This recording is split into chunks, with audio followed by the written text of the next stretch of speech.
40 लाख हिंदू कटे पाकिस्तान में। इनको 10 दिन खड़े करके दिखाओ रेगिस्तान में। इसके लिए 40-40 माइनस टेम्परेचर में पहरा देती है। जहाँ नारियों का सम्मान होता है वहाँ साक्षात देवताओं का वास हो जाता है। कोई भी महिलाओं के साथ भेदभाव करेगा पिटाई को, जो बांग्लादेश में या हमारे भारत देश में करना चाहते हैं।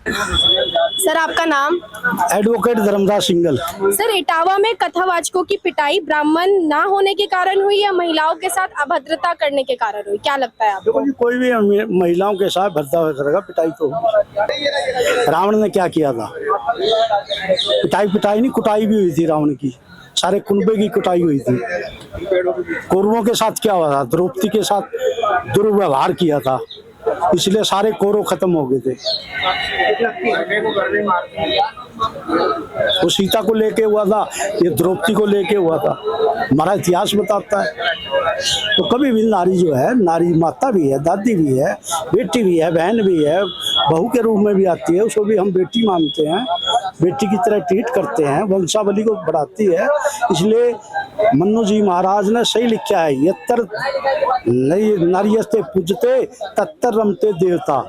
जहाँ नारियों का सम्मान होता है वहाँ साक्षात देवताओं का वास हो जाता है। ये सच्चाई है। नारी जाति की हर वर्ग ने, हर कास्ट ने, हर धर्म को मानने वाले को सम्मान करना चाहिए। नारी का सम्मान करना, शक्ति का सम्मान करना। सर योगी आदित्यनाथ का कहना है कि कुछ लोग जातीय हिंसा फैलाने की कोशिश कर रहे हैं, इस पर आप क्या कहेंगे? ये गठिया घमंडी गठबंधन वाले कर रहे हैं, ये तरह तरह के षड्यंत्र रच रहे हैं, उपद्रव मचाना चाहते हैं, जो बांग्लादेश हुआ या हमारे भारत देश में करना चाहते हैं।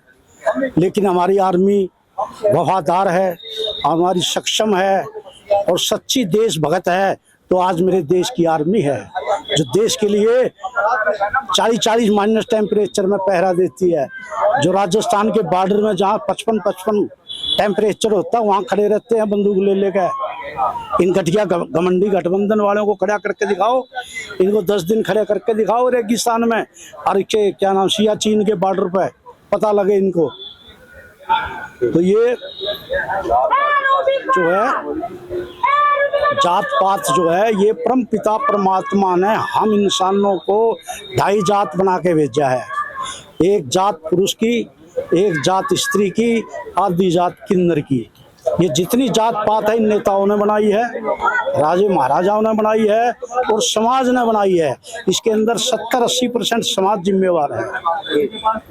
मनुष्य जन्म लेता है, लड़का या लड़की, या तीसरा वो है कि किन्नर हो जाता है उत्पन्न। ये 2.5 जात है। भगवान ने जो बना के भेजा है हमारे को, 2.5 जात बना के भेजा है। और ये जो है ना वर्ग थे 4, ये कभी कुछ बोलते हैं कभी कुछ बोलते हैं। 4 वर्ग क्या थे? ब्रह्मा जी ने सृष्टि चलाने के लिए 4 पुत्रों का जन्म दिया था। 4 पुत्र हुए थे। वैसे तो अनेक पुत्र थे, मानस पुत्र थे, नारदमुनि भी थे। 4 पुत्र क्या, बड़ा लड़का ब्राह्मण था। जब वो जवान हो गया तो ब्रह्मा जी ने उनकी जिम्मेवारी लगाई, पिताजी मैं क्या करूं? बोला बेटा तू पठन पाठन कर और राज कर। इसलिए पहले सबसे पहले ब्राह्मणों ने राज किया, पठन पाठन विद्या अध्ययन किया उन्होंने, करते थे। फिर जब दूसरे नंबर का लड़का था, उसका नाम था क्षत्रिय। वो जब जवान हो गया, पिताजी मेरी क्या जिम्मेवारी है? तो ब्रह्मा जी बोले तू सुरक्षा कर, सबकी रक्षा कर। वो क्षत्रिय कहलाया दूसरा पुत्र। तीसरा पुत्र वैश्य था। वैश्य जो था वो बोला, जब वो जवान हो गया 18 साल का, बोला पिताजी मेरी क्या जिम्मेवारी है? तो ब्रह्मा जी बोले बेटा तू पालन पोषण कर, यानी मेंटेनेंस, सबको अनाज गेहूं व्यापार कारोबार ये कर इनका। जब चौथा पुत्र, उसका नाम था शूद्र, वो जब जवान हो गया, पिताजी मेरी क्या काम जिम्मेवारी है?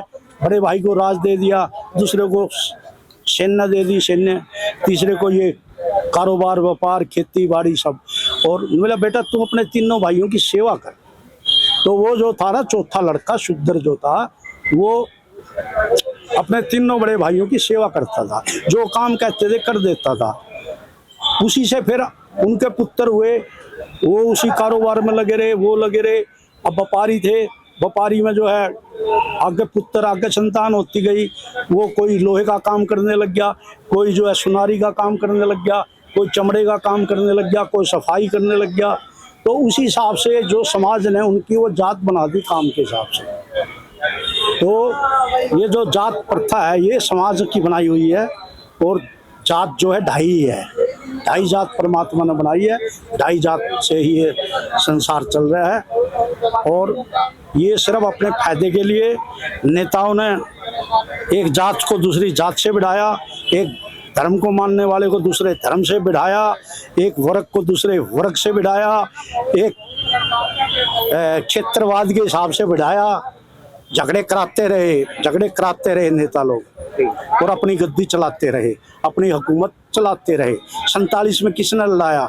जिन्ना और जवाहरलाल।